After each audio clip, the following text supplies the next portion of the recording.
Hello बच्चों, कैसे हैं आप। मैं उम्मीद करती हूँ कि आप बिल्कुल ठीक ठाक होंगे और कोरोना के टाइम में अपना पूरा ध्यान भी रख रहे होंगे। बच्चों, आजकल तो हम ऑनलाइन पढ़ाई कर रहे हैं, तो आज हम सीखेंगे कि पढ़ें कैसे। देखो बच्चों, मैंने ये देखा है अपनी पूरी टीचिंग जॉब में कि कुछ बच्चे ऐसे होते हैं जो कि क्रैम करते हैं, यानी कि चीज़ों को रटते हैं। तो देखिए बेटा, हम तो इंसान हैं, ह्यूमन बींग्स हैं, हमारा ब्रेन बहुत विकसित है, बहुत डेवलप्ड है। तो हम तोते नहीं हैं, हम कोई पेरेंट्स थोड़ी ना हैं जो चीज़ों को रटें। हम तो अपने ब्रेन को बहुत अच्छे से इस्तेमाल कर सकते हैं। तो बेटा, पहली चीज़ तो ये समझ लीजिए कि जब भी हमें पढ़ाई करनी है तो हमें उसको रटना नहीं है, हमें उसको समझना है, अंडरस्टैंड करना है और उसको अपनी लाइफ में इस्तेमाल भी करना है। क्योंकि बच्चों, जो चीज़ हमारी लाइफ में इस्तेमाल नहीं होती उसको पढ़ने से फ़ायदा क्या होगा।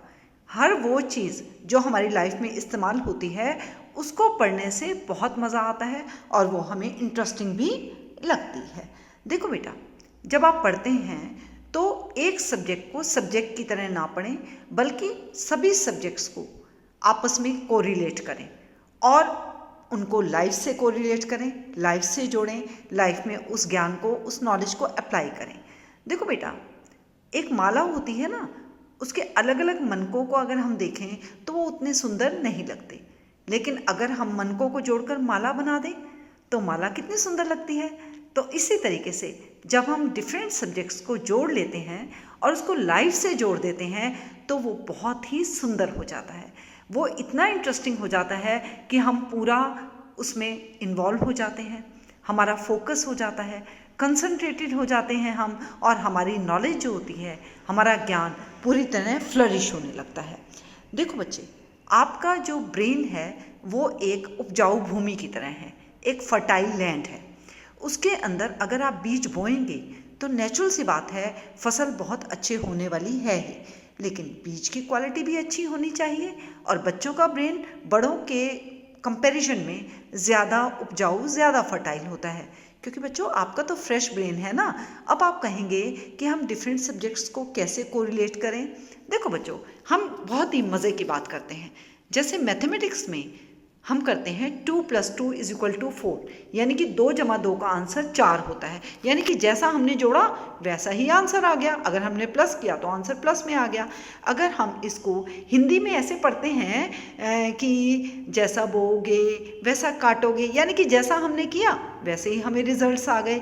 इंग्लिश में पढ़ते हैं as you sow so shall you reap, यानी कि जैसा बोया वैसा ही हमने काटा। साइंस में क्या कहते हैं, every action has got equal and opposite reaction, हर क्रिया की विपरीत और समान प्रतिक्रिया होती है। तो देखो बच्चों, सब्जेक्ट्स कैसे आपस में जुड़ गए। देखो बच्चों, जब हम डेली लाइफ में जाते हैं, अगर आप मार्केट जाते हैं, कुछ ना कुछ सामान खरीदते होंगे, तो अगर आपने मैथमेटिक्स पढ़ा हुआ है तो आप देखते हैं वो कैलकुलेशन करने में कितना इजी हो जाता है। अगर आपको कोई चीज़ खरीदनी है तो आपको या तो उसको प्लस करना पड़ता है, माइनस करना पड़ता है, मल्टीप्लाई करना पड़ता है, डिवाइड करना पड़ता है, कुछ ना कुछ तो आपको अप्लाई करना ही पड़ता है। देखा मैथमेटिक्स किस तरीके से यूज़ होता है। अब आप घर में जब बातचीत करते हैं, आप एक ही लैंग्वेज बोलते हैं ना जो आपके मम्मी पापा बोलते हैं, लेकिन स्कूल में आप बहुत सारी लैंग्वेजेस सीखते हैं। जैसे आप हिंदी भी सीख रहे हैं, इंग्लिश भी सीख रहे हैं, उर्दू भी सीख रहे हैं, संस्कृत भी सीख रहे हैं। तो उससे और भी बच्चे बहुत सारी लैंग्वेजेस सीखते हैं। तो उससे क्या आपकी वोकैबुलरी, आपका शब्दकोश नहीं बढ़ता है? क्या आपकी नॉलेज में ज्ञान नहीं बढ़ता है? क्या आपकी कम्युनिकेशन स्किल, यानी कि बातचीत करने की कला नहीं निखरती है? निखरती है ना। तो भाषा का क्या जीवन में इस्तेमाल नहीं है?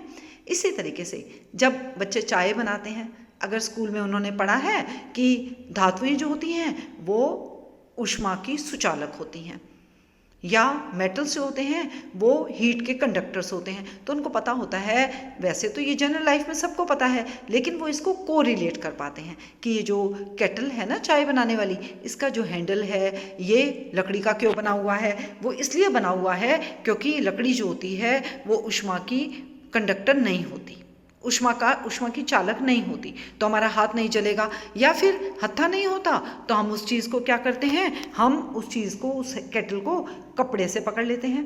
क्योंकि अब हमें पता है हमारा हाथ नहीं चलेगा। तो इसका मतलब क्या हुआ, क्या हमारी जो नॉलेज है, जो हमने पढ़ा है सब्जेक्ट में, क्या हम उसको डेली लाइफ में इस्तेमाल नहीं कर रहे बच्चों?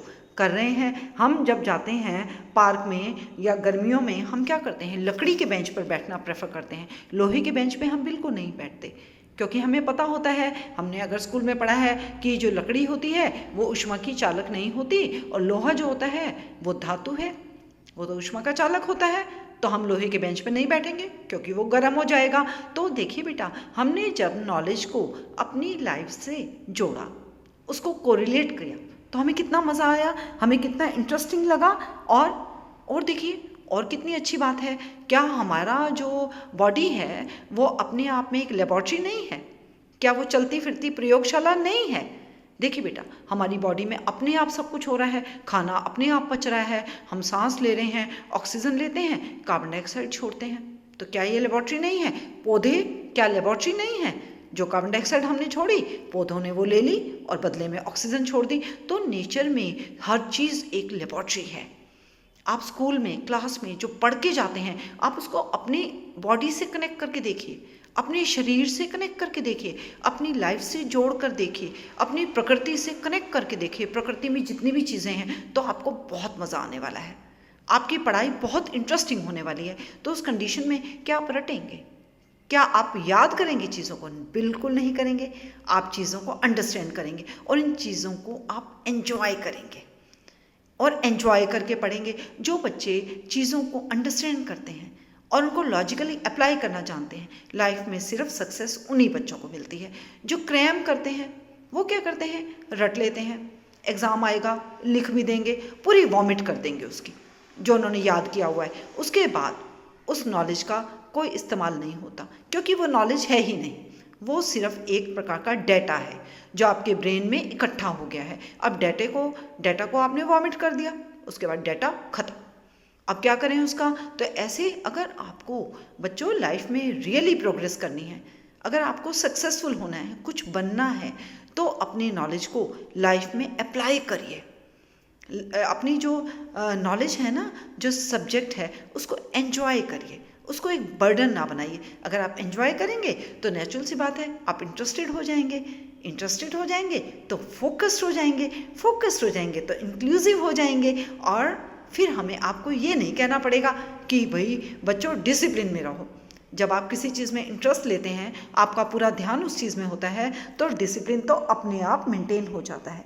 तो बच्चों, आप लाइफ में प्रोग्रेस करें, तरक्की करें, ऊंची ऊंचाइयों को छुएं, अपनी इमेजिनेशन को बढ़ाएं, क्योंकि इमेजिनेशन इंसान के पास बहुत बड़ी पावर है, एक ताकत है हमारी कल्पना। पहले किसी ने सोचा था कि मोबाइल होगा हर व्यक्ति के हाथ में और वो कहीं भी बात कर सकता है? पहले ये कल्पना ही थी, लेकिन जब इंसान के दिमाग ने इस पर काम किया, इस पर फोकस किया, तो आज वो इमेजिनेशन जो है वो आपके हाथ में है, वो एक वास्तविकता बन चुकी है, एक रियलिटी बन चुकी है। तो बच्चों, आप भी अपने ब्रेन को इस्तेमाल करें, पूरा इस्तेमाल करें। इंसान का जीवन मिला है, इंसान का दिमाग है जो सबसे विकसित है। तो बच्चों, आप लाइफ में प्रोग्रेस करेंगे। मेरी गुड विशेस आपके साथ हैं। बच्चों, अगर आपको मेरा वीडियो अच्छा लगा हो तो मेरे वीडियो को लाइक करें और मेरे चैनल को सब्सक्राइब करना ना भूलें।